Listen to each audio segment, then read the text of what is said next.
my viewers, how are all of you? So I was a little bit busy in making this very important video for you guys. So this is the third video for the video 1. There will be 24 videos on management concepts, as you are aware, this year.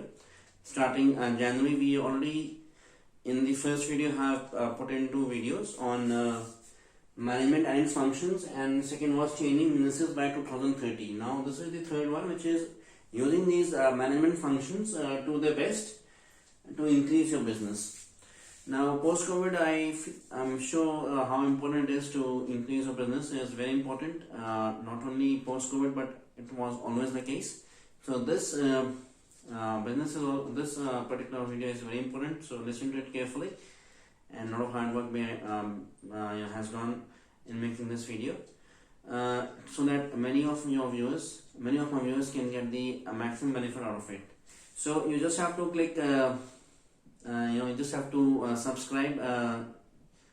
Won't be very difficult for you, it's just free for you. And do whosoever to whom you are forwarding this video, tell them to subscribe to the channel so that they also get the benefit.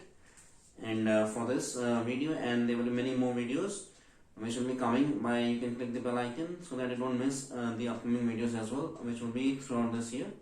So this is the first video and third part, so 3 parts of this video. This is the third video of the video 1.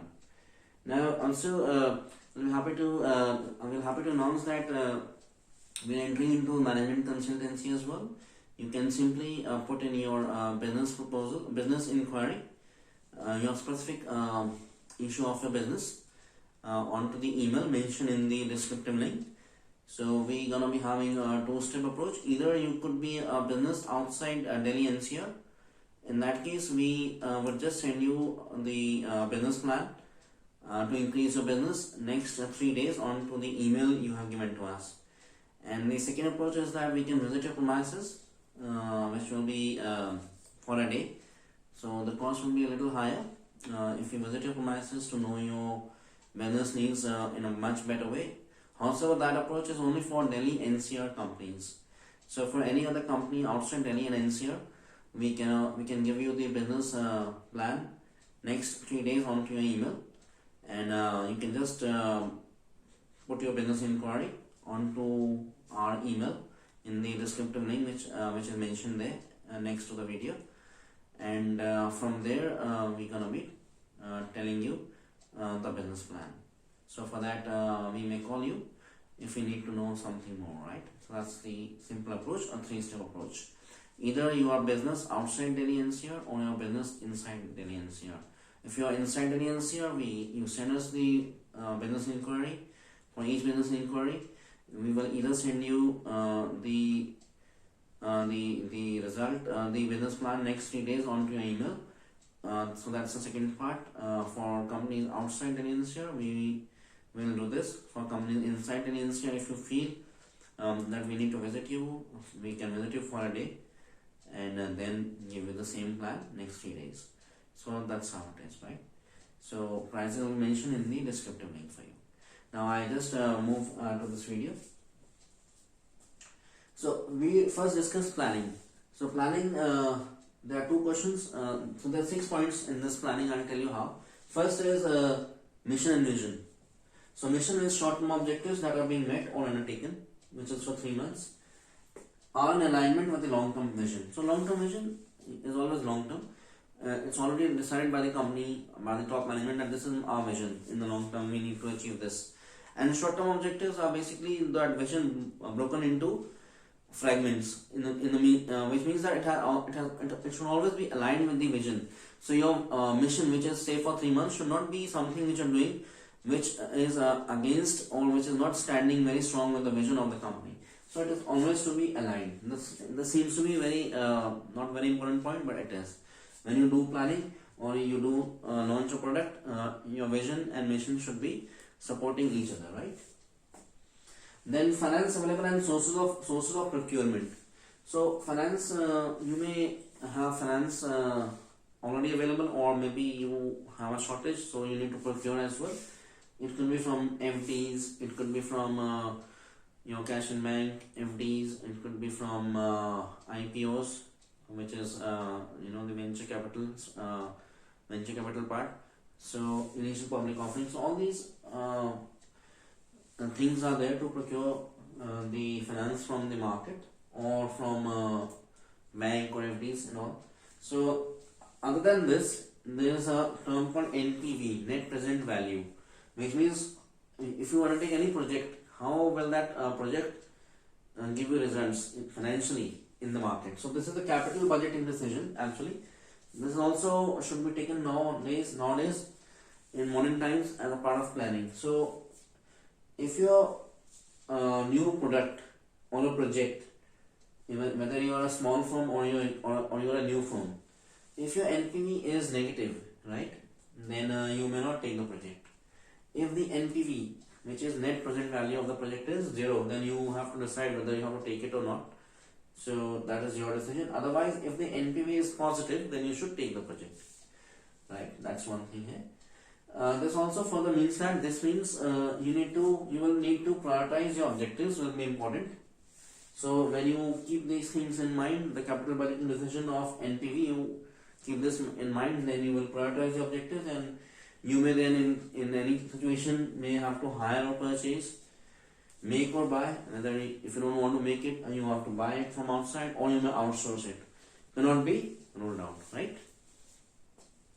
I hope it is clear till now. We covered mission and vision, and we covered finance options and NPV, right? Now, how to tap the market and the level of competition in the industry, right? So that's important. Whether the product is new into the market or substitutes available. Environmental scanning of macroeconomic factors like government regulations, technology upgradation, and consumer changing needs and convenience will be essential. So this is something one thing.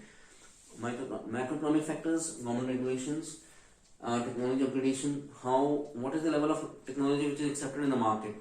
Whether you're making that technology or not is very important for you to know in the planning stage itself. So you may be making already a product which is there in the market. You may be making a substitute in the market.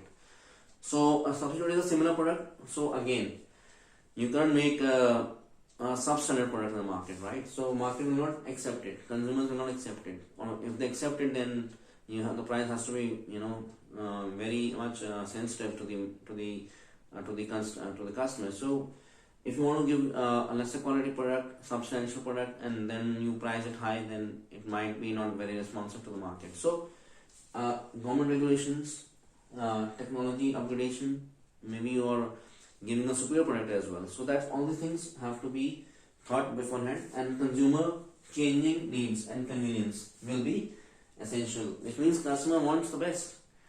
So these things, because he wants to hold the best of gadgets nowadays. So these things are very important. Whether it's coming from a smaller company or a bigger firm, it doesn't make a difference to the customer. The customer will rate your product, will use it, and will come to know in a very short duration, right? So these things are therefore very important. Consumer changing needs and convenience will be essential. Fourth is business plan. The business plan therefore need to be object oriented, yet flexible, and with emphasis on pilot testing before product launch and commercialization. So MBA students, and this is very common, whenever you have to launch a new product, you have to first do a testing, and then when the testing is a success, then you can commercialize or you can give it to the market, right? So this is all done in pilot, maybe samples are sent, and maybe the testing is done for a particular products, randomly they are picked up, or maybe from one unit, maybe some units are tested. So this is the best way, and this is how new products are tested. So this should be a part of business plan, though you know it, but this has to be, because you may not in a hurry get into the market. So this testing has also to be in the market research also has to be very important here. So what we did, any business plan should be object oriented, flexible, and yet emphasis should be on pilot testing and pilot testing before the product launch and commercialization. Also research in parallel. Research in parallel to know consumer behavior patterns can be studied before a launch of the product. So research in parallel to know consumer behavior patterns can be studied before launch of the product. So a lot of things in this plan, in this point. Now testing and research analysis. So this is basically this was research analysis. So a part of research analysis, this is the fifth point now. Testing and research analysis are therefore very important. So testing will be important at pre-launch, maybe necessary through samples and service. Depending on the nature of business, right? Depending on the nature of business, it can be an FMCG product. You have to give the samples in the market and before the pre-launch, or it could be through service for for some new from food beverage. So some information for service can be collected so that the customers know what kind of taste will be provided to them. So all these things are important. So basically it could be in a form of questionnaire and feedback from customers or consumers is important to plan beforehand. And then you have all these data available. You've done the testing, you've done the research analysis, and before you commercialize the product, you also have maintained. So all these things can be also maintained through a CRM, which is a customer relationship management software, or say you can have a dashboard of the analytics. So dashboard, analytics and CRM all together can be through a software. And in case you feel it's expensive, then you can, a smaller firm can just keep all these things documented, right? So this is a part of testing and research analysis. And the last point here is in the planning stage is costing in product. So costing in product has to be keeping economies of scale and scope in mind, and market strategy. Now this is a very important point here. I will tell you what is economies of scope and scale, and what are the market strategies. So they have to go, costing and marketing have to go hand in hand in the planning stage, because nowadays the product life cycle is very small. The product may already have a substitute before even you have thought to launch in the market, or the competition is so intense that your product may reach its saturation very easy. So you have a PLC, product life cycle. You introduce a product, then it grows, then it goes to a saturation point, and then it declines. So this kind of a curve happens. So like this, right? There's an introduction, growth, and then saturation, and then decline, right? So what PLC now is very short, right? Because competition is very intense. So here in marketing and costing has to go hand in hand beforehand. So let's see how. Costing is an integral part of planning, right? However, nowadays the level of competition is so intense and product life cycle much shorter. So costing cannot be thought in traditional ways. Now let's see how costing has to be thought then. The cost aspect from manufacturing to distribution. The cost aspect from manufacturing to distribution has to be thought with market or the customer in mind. The level of competition, market and product responsiveness to the market much before the product is distributed, right? I think I made it very clear here. Economies of scale and economies of scope are important here. Yeah, I'll tell you what basically it means here. To control your average cost per unit, and also how well your plant or fixed costs are utilized. So let's explain it now. Economies of scope is basically how well you are utilizing your plant or your fixed costs, so that the average cost becomes quite less. Here I will give an example of Yakult, an excellent product of probiotic drink. I personally went to see the factory, and I'm also a customer to this product. It's good for your intestines, and you can give it to your children, and also to your elderly above 60, or maybe any person above 1 year of age can have a Yakult. So Japanese product, this machine which they have used is basically a big vertical column. It not only manufactures, it also packages and does the testing, packaging, and manufacturing. All is done in the same vertical column machine, which means they don't have to employ another plant or machinery for testing or for quality, or maybe they don't have to employ for packaging another setup. So in the same setup, from the same machine, end product is coming out. And seeing the demand in the market, the product which is coming out is from the same plant, same machine. So it's all technology, labor is very less. There are only few people who are testing the samples, randomly they're picking it up. So 5 or 6 people there. So which means less costing by very less labor. Machine and technology being used at its best. The plant being used for not only starting the product but also the end product which is made is all packaged, and as you see the bottle of Yakult, same weight is coming out from the other end. So this is basically economies of scale and scope both. Scope definitely, why? Because same plant is being utilized and cost is less, and this is economies of scope. And scale, because what is scale? When you have a mass production. So in 1 hour, lakhs of Yakult bottles are actually manufactured. So which means as per the demand, a lot of production capacity is there, and because of which average cost is less. This is basically economies of scale and scope. Scale is basically like in China, when you make a mobile handset, it is economies of scale because they are producing it for the masses, the whole global market, global customers, not only for China. China itself has a big population to serve. Then it is manufacturing for all the world. So their plant is manufacturing globally. So which means the unit cost is very less. So the average unit cost is very less. So to control your average cost, this is economies of scale, right? So this is a very important part of costing. These two things have to be cannot be ignored. Economies of scale and scope have to be somehow met. You need to know whether you will achieve this through scale or scope. So these things should come to mind. And how well your plant or fixed cost are utilized. This further enhances your capabilities to employ market strategies of penetration much better. So now the market strategies are two. Either you can make a product which is for the class and quality. Whether if your product is say a luxury product, or if it is highly priced product, because you want to tap a small section of society or the market which is niche. Your product is niche, you want this to go to class. So say Mercedes Benz or any other product which is very expensive in the market, or maybe a Raymond shooting. So basically it is for niche. It's a niche product. It's for the high class segment of the high class segment, which means the price will be high, and it will represent quality and class.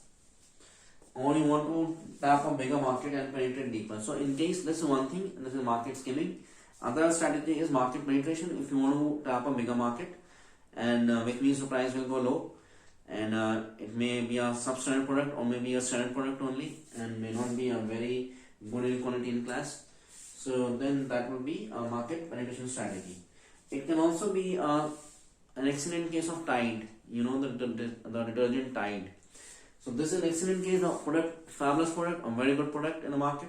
But initially they came with a market skimming strategy. We remember 15 years down the line when Tide came, it was actually 120 rupees per kg. And we had our Indian brands at that time which were running at 55, 60 rupees per kg.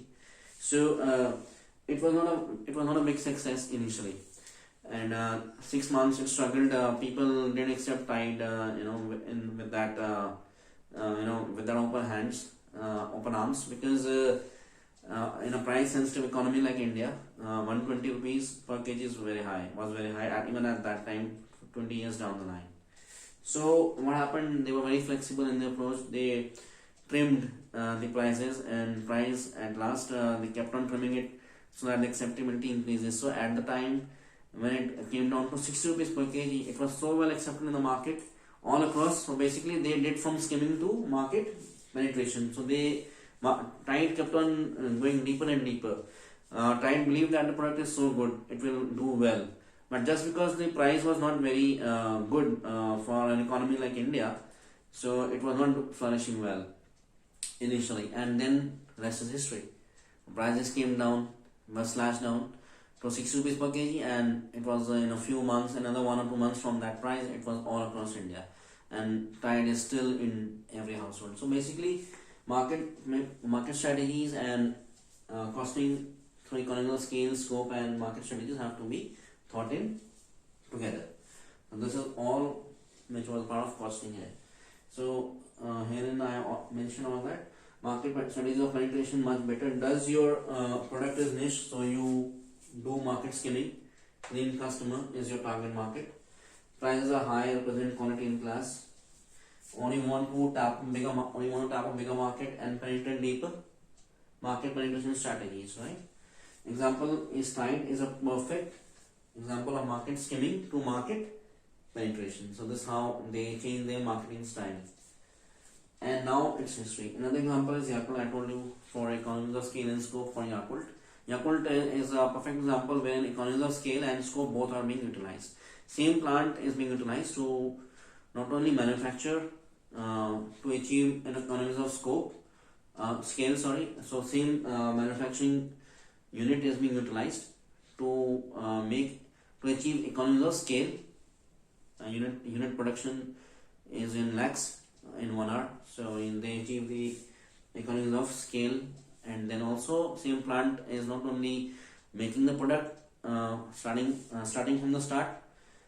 It is bottled. It is even packaged, and the end product is what you actually receive. So from the same plant, from the same machine. So manufacturing, bottling, testing, and quality insurance, and lastly packaging, all done through the same plant, right? So herein economies of scope also are being maintained, and scale as well, right? So I think till now you know. So this was what is scale and scope. So all these points are a part of planning, right? So now we just move further to the next part, which is organizing.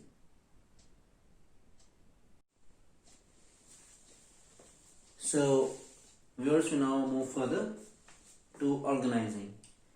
So as the very word organizing says, how you organize things better. So that's very important as well. Now we cover organizing and staffing over here, and then there's one more page after this, which is the 2 more functions left: directing and controlling. So organizing plant, machinery, people, systems, other fixed and variable overheads need be accounted for and measured in tangible terms. So that's very important, and with productivity, and that is best put in use or not. Whether systems, process, plant, machinery, or people is important, right? So basically what it means here that productivity, which means how much output you get. So all your organizational efforts should be towards productivity, whether you are able to utilize your people, systems, process into increasing the productivity. That's very important here, and which means you have to get the maximum output from the least inputs. So this is basically to do with the resource allocation as well, how you are utilizing your resource as well.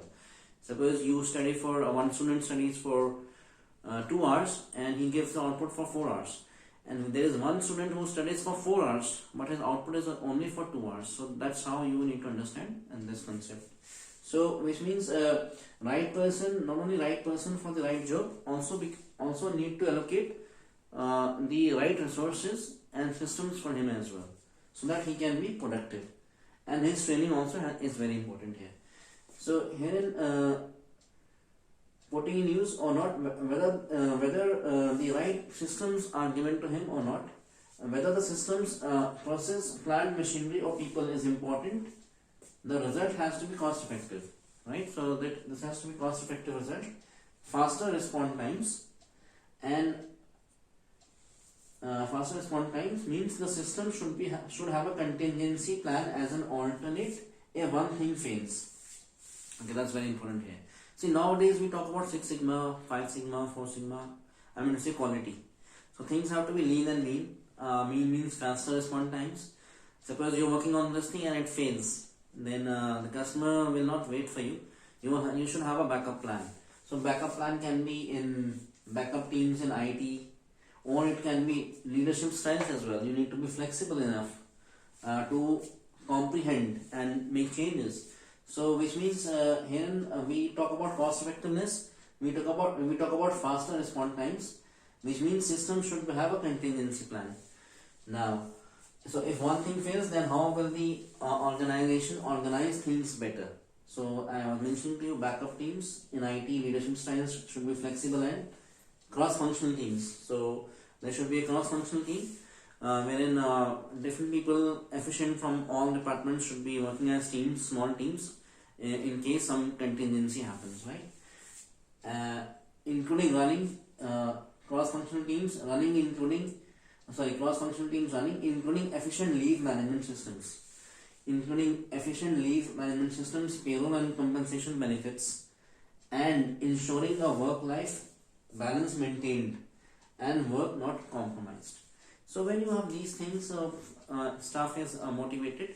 So if you don't have a backup team or an alternate plan, you should have alternate people in such situations. Definitely backup team should always be there, but also in these situations some logistics have to be there, some backup team has to be there, so that work is not compromised. Even if a person is going on leave, then there should be a backup for him. So all these things plus efficient payroll system, compensation, everything should be rewarded, and so that he feels motivated in such situations, right? So that's how this efficiency is all about. This is part of organizing. Now we come to staffing. Right person for the right job is important here. Right number is important too. So right number is very important, which means the employee cannot be overstaffed nor understaffed. So that's very important aspect.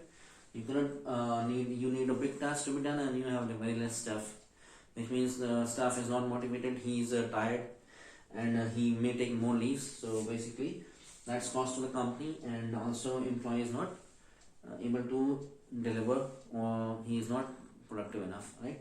So understaffing and overstaffing is not the right way. The challenge is to address attrition. Is important as always. For example, if manufacturing units like EOUs that are labor intensive and services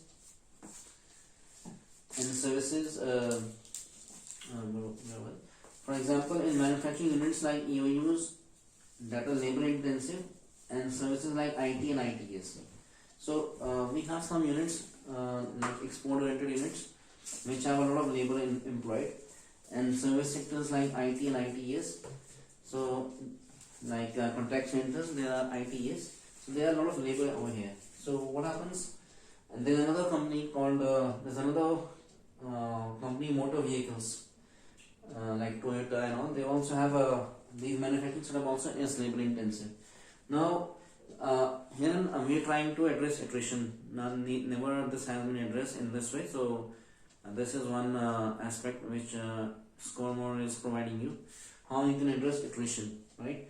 So we must also not forget that the nations like Japan, right, are nations like Japan, even the accounting standards put human resource as a resource or an asset, and not like other nations wherein human resource is a liability.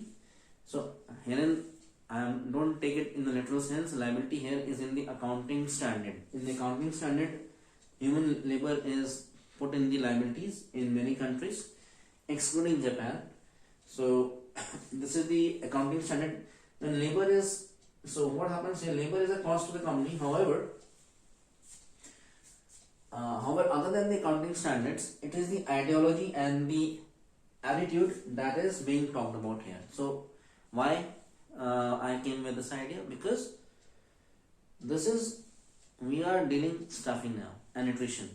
So let's see how we do it, right?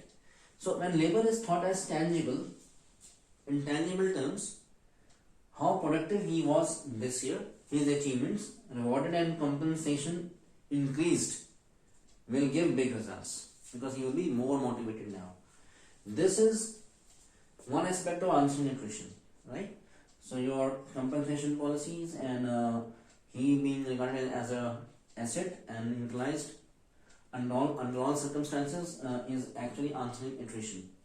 The other method that is important and not talk much in India and many developing nations is tackling attrition. So we feel that we are not able to tackle attrition, but that's not the case. We can easily tackle attrition, and I'll give you how we can tackle attrition here. Let's see how we can do this. A lot of people waiting for it, right? Okay. Right. So let's take an unskilled labor. Right. Now we talk about a manufacturing firm, say a textile company, an export-oriented unit wherein there is an unskilled labor. He just knows his task, and he's working on a sewing machine, and he just works the whole year on that. Then he gets confirmed, right? So if we can do this for an unskilled labor, then you may imagine the results through skilled labor will be unimaginable. So we are talking about an unskilled labor now, right? After confirmation, say after 1 year, the labor is unskilled, then labor need to be skilled, and this task should be well communicated to him when he joins. That after confirmation, company may use his skills for a betterment of himself and company. He will not disagree to it. He will like it. The company should decide as per his inclinations and work in demand, right?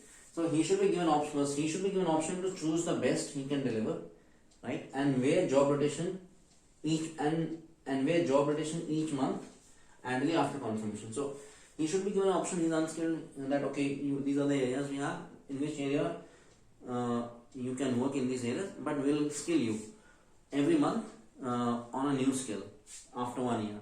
So say he's skilled next 2 months in another task, second task. So second task and then back to first task, and then again second task, back to first task. That can happen every month, which means you are using him for 2 things now. So this goes for service. So ideally after confirmation, the company should decide as per his inclination, definitely, and work in demand at that time. Yeah. So this is company's point of view, work in demand at that time. This goes for service industry as well, where after confirmation he is asked to choose what he wants to do. So he asks what he wants to do next year as per his inclination, right? So now for a service industry like a contact center, the person can be a skilled labor, can be given a chance. That after confirmation he is asked to choose what he wants to do next year as per his inclination. So for larger companies, this is very much applicable. Even smaller companies can do this, because smaller companies can be mid-sized companies wherein they have a lot of other things to do, and since the jobs are becoming demanding, a lot of jobs needs are nowadays the workload is increasing, so he can be given another task. So if there is a place and scope for him, be discussed, and if he is willing to undertake additional work of his choice under firm's conditions, right? This becomes more relevant from an employee who has spent 3 to 5 years in a firm in a monotonous task, thinking to move elsewhere, right? This is important. Or still his potential untapped, and a lot of money spent on him all these years. So now the companies have to think, if the company they have employed one for 3 to 5 years into a monotonous task, and company have a lot of tasks for the person. So whether they think whether management is thinking in a very limited way, or whether they want to think in a broader way, that's their choice. However, the companies can think, if there's a large firm, you can put into another task, and so that the money which is spent is being distributed and he is being utilized well. So not some money being spent on him all these years. This means attrition answered. Yeah, definitely. Why? Because exit for him becomes the last option now, as now he will start to learn and deliver and not leave when he gets work of his choice. Company used his talent from one, which means from one person, in 2 or even 3 areas. So I hope we answered attrition. So basically, this is the real aspect of staffing. Right person for the right job, neither understaffed, neither overstaffed, taking him as a asset, and developing compensation, rewarding him, and changing the ideology and attitude towards the employee, and with the right reward and compensation schemes will yield big results. and then tapping the unskilled labor, making him skilled in another area, and that goes for manufacturing units. And also now if you talk about ITES and IT firms, tapping the skilled labor and putting him after confirmation into one or two tasks of his choice, and discussing and rewarding him suitably, and those even who are there for 3 to 5 years can utilize them even better, right? And save a lot of money. Saving a lot of money and will mean big results, and this is the right perspective and right way to staff employees and even address attrition. So now let's move further.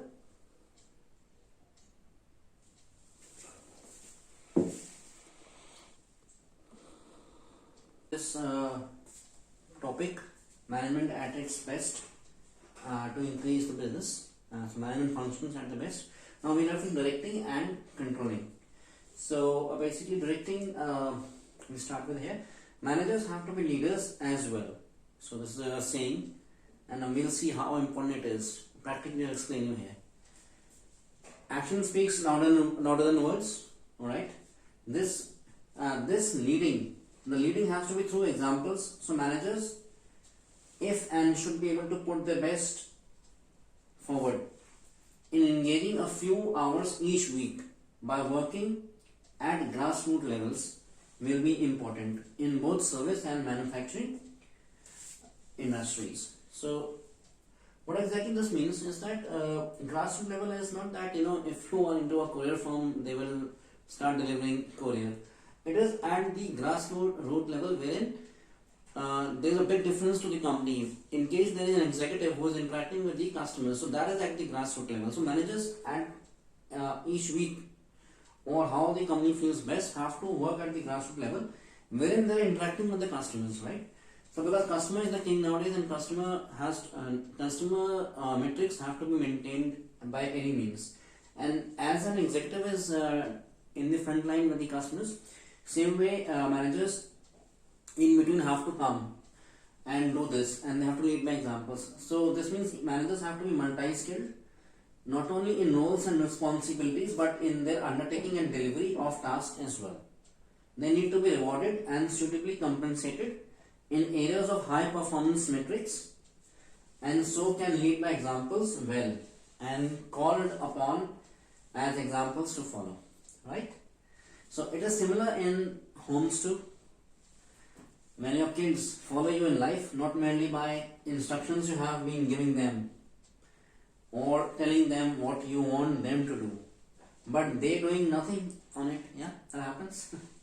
And they actually doing it when they actually see you doing it. So this is a practical point in life. Your kids may not end up doing a social service or become an entrepreneur on their own.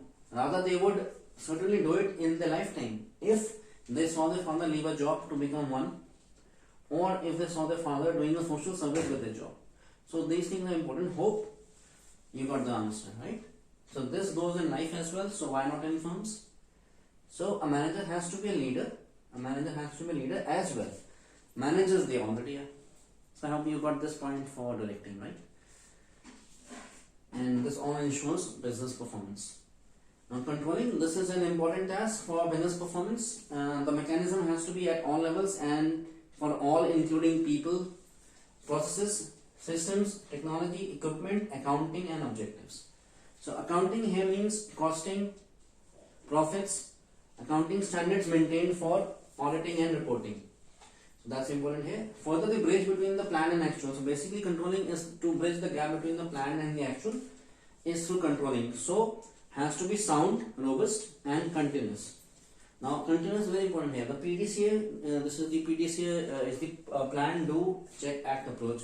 This by Deming. So it's very simple. When you plan something, then you work on it, you do it, but you then don't get the performance as you desired. Then you act on it.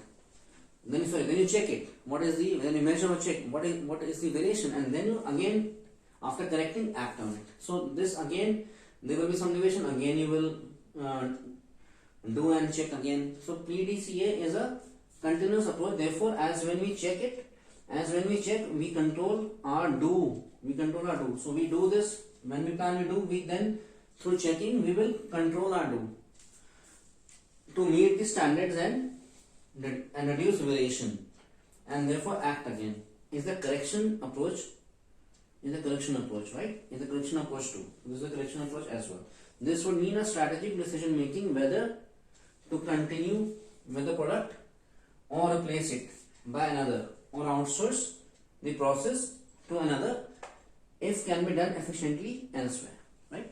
So this is because of the controlling aspect, we are able to measure it, and then we are able to correct it and also improve it. If you are not able to improve, then we will move it elsewhere. We'll tell them to outsource it, or somebody else who is perfect in this can do it for us, right? Further, the deviations and variations, if measured, would mean can stop the product process in between or at the moment and corrected rather than wait for a defective product to come out. That is not only higher in cost, right, to the company, but may also require to be maintained and corrected later at the end level. That further means putting more cost to correct the defect and may also mean irreparable loss to the company image in the hands of the customer and social platforms, right? Nowadays the product is at social platforms, customers are reviewing your product, they're comparing it, and also in case you want to correct it, it is better to correct at the moment, because tomorrow then when you come to know of the defect at the end stage, when it is in the hands of the customer, that not only tarnishes the image of the company, but also the cost of the company will be very high. So more in the manufacturing, when you have a manufacturing defect in a car, then you recall the product, so then you have to give an ad as well. So there's a big image loss to the company, and also a big cost involved, right? And then because of this, thanks to the social platforms, it is everywhere then, right? So all these things can be controlled, so which means controlling becomes paramount. So the need for Six Sigma, better quality, and your product reaching deeper and better through virtual platforms, and also consumer choices more than ever before. Online, social platforms helping customers review and judge products faster and better makes the function of controlling prominent, and all the way even more important. A special control unit team for quality inspection. And testing product at pre-launch, including analysis of consumers' preferences and metrics maintained through dashboard, is desired for better business performance. So this, I hope you got the idea of directing and controlling as well, and all the aspects and how these management functions will make a big difference to your business performance. And we discussed in staffing as well, it cannot be overstaffed or understaffed, and how you can address attrition. And then we discussed organizing, how we can organize so that we give the right systems and right processes to the people. We empower the people by organizing the things better for them. And then basically the planning, wherein costing, economies of scale, scope was so important, and how costing cannot be done in isolation, and how this has to be with the market strategies as well, even before the product is being launched in the market, and level of competition, which is equally very important. So all these aspects are important. I hope you like this video. If you like it, then you can give a like. Also, it doesn't cost you. You can just subscribe to the channel so as not to miss other videos which are coming up, especially 24 videos, which might be even more, because each video might be 1 or 2 videos. So there will be a lot of videos coming this year so as to enhance your business and your productivity. And foremost, as I told you, that Scoremore will be doing management consultancy. The descriptive link has mentioned all the details over there, and hope for best for you and your increased business, your sound health, and you all take good care of yourself. Keep smiling. Have a good day. Bye.